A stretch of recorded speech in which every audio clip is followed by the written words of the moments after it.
لوگوں میں آج کل نا محبت بہت زیادہ مشہور ہے کہ بھائی پیار سے پیش آئیں، محبت سے پیش آئیں۔ دین جلد بازی تھوڑی سکھاتا ہے، سختی یا دین تھوڑی سکھاتا ہے۔ بھائی ہم نے کب کہا کہ سختی کریں؟ ہم نے کب کہا کہ آپ محبت کو چھوڑیں، دشمنی اختیار کریں؟ لیکن جب رسول اللہ کی بات آئے گی تو پھر اس میں تو کوئی دو رائے نہیں ہو سکتی، اس میں تو کوئی دو رائے نہیں ہے۔ یہ بھی حدیثیں سنائے نا لوگوں کو، ہم تو صرف ایک بندے نے بات کی تھی نا کہ ہم تو پڑھنے کے صرف مجرم ہیں، باتیں تو بڑوں کی ہیں۔ نبی کریم صلی اللہ تعالیٰ علیہ وآلہ وسلم نے 10 صحابہ سے کم کچھ صحابہ ایک یہودی کو قتل کرنے کے لیے بھیجے تھے۔ وہ یہودی کون تھا؟ مدینۃ المنورہ میں وہ بہت ہی بڑے امیر شخص تھے، بہت ہی بڑے امیر شخص تھے۔ حضور علیہ السلام کے دشمنوں کو پناہ دینے والے تھے، حضور علیہ السلام کے خلاف پروپیگنڈا پیدا کرنے والے وہ شخص تھے۔ اللہ تبارک و تعالیٰ کے حکم سے نبی کریم صلی اللہ تعالیٰ علیہ وسلم نے ان صحابہ کو بھیجا۔ سنیں، امام الانبیاء سید المرسلین صلی اللہ تعالیٰ علیہ وآلہ وسلم نے چند صحابہ کو بھیجا ابو رافع نامی ایک یہودی کی طرف۔ چاند رات تھی، حضرت عبداللہ بن عتیق رضی اللہ تعالیٰ عنہ آپ فرماتے ہیں میں نے باقی صحابہ کو باہر کھڑا کر دیا، میں خود ان کے گھر میں چپکے سے چلا گیا۔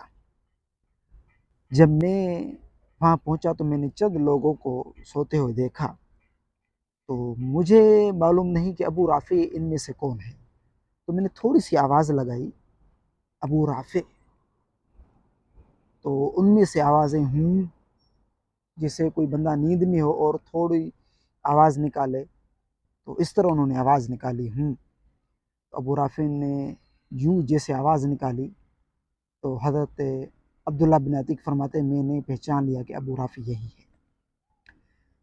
فرماتے میں فوراً اس کے پاس پہنچ کر اور میں نے تلوار اس کے پیٹ میں گھونس دی کہ رسول اللہ کے گستاخ کے لیے ہمارے دل میں کوئی محبت کی جگہ نہیں۔ کیوں کہ الحب فی اللہ والبغض فی اللہ، قیامت میں کام آنے والی چیز فقط رسول اللہ کی ذات ہے۔ آپ فرماتے ہیں کہ پھر میں نے سوچا کہ نہیں یار، میں تھوڑا سا آگے جا کے میں نے سوچا کہ نہیں یار، میں نے کہیں اس کو تھوڑا زخمی کیا ہے، میں نے قتل نہیں کیا۔ پھر میں نے پوچھا کہ کیا ہوا ابو رافع، کیا ہوا؟ تو انہوں نے آواز دی یار مجھے کسی نے قتل کیا ہے۔ اچھا، اس آواز سے میں پہچان گیا کہ نہیں اب یہ زندہ ہے۔ پھر میں نے دوبارہ اس کے پیٹ میں تلوار کھونپی اور اتنی زیادہ تیزی سے کھونپی کہ وہ تلوار اس کے پیٹھ کی طرف چلی گئی۔ اب فرماتے ہیں اس کے بعد میں واپس چلا، چلتے چلتے جو ہی میں آخری سیڑھی کو پہنچا تو پاؤں میرا تھوڑا سا پھسلنے کی وجہ سے میری پاؤں کی ریڑھ کی ہڈی جو ہے وہ ٹوٹ گئی، پاؤں کی جو ہڈی ہے وہ ٹوٹ گئی۔ اللہ اکبر! آپ فرماتے ہیں اسی حالت میں پاؤں کی ہڈی ٹوٹ چکی تھی، اسی حالت میں صحابہ کو لے کر رسول اللہ کی بارگاہ میں حاضر ہوا اور میں نے سارا ماجرا عرض کیا آقا کریم علیہ السلام کی خدمت میں۔ پھر آخر میں نے یہ عرض کیا کہ یا رسول اللہ یہ پاؤں کی ہڈی ٹوٹ چکی ہے۔ اللہ اکبر! آقا کریم علیہ السلام نے آپ نے ارشاد فرمایا کہ پاؤں کو پھیلاؤ، ہڈی کو قریب کرو۔ لعاب دہن امام الانبیاء کے پہنچنے کی دیر تھی۔ حضرت عبداللہ بن عتیق فرماتے ہیں کہ میں نے گویا کہ درد محسوس ہی نہیں کی، اس سے پہلے میں سمجھ رہا تھا کہ مجھے کوئی چوٹ تو لگی ہی نہیں۔ دیکھیں یار، رسول اللہ کی بارگاہ میں یہ باتیں عرض کرنے والے ہیں کہ یا رسول اللہ ہم نے آپ کے گستاخ کو جہنم میں پہنچا دیا، واصل جہنم کر دیا۔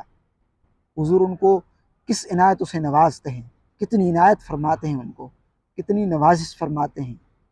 یہ نہیں فرمایا کہ یہ کیا کر دیا، محبت سے پیش آتے، ہاتھ جوڑتے یار ایسے نہ کرو ویسے نہ کرو۔ خدا کا خوف کرو، لوگوں کے حقیقت والی باتیں بتاؤ، ان کو پہنچاؤ یہ والی باتیں۔ کسی سے ہماری دشمنی نہیں ہے، الحب فی اللہ والبغض فی اللہ۔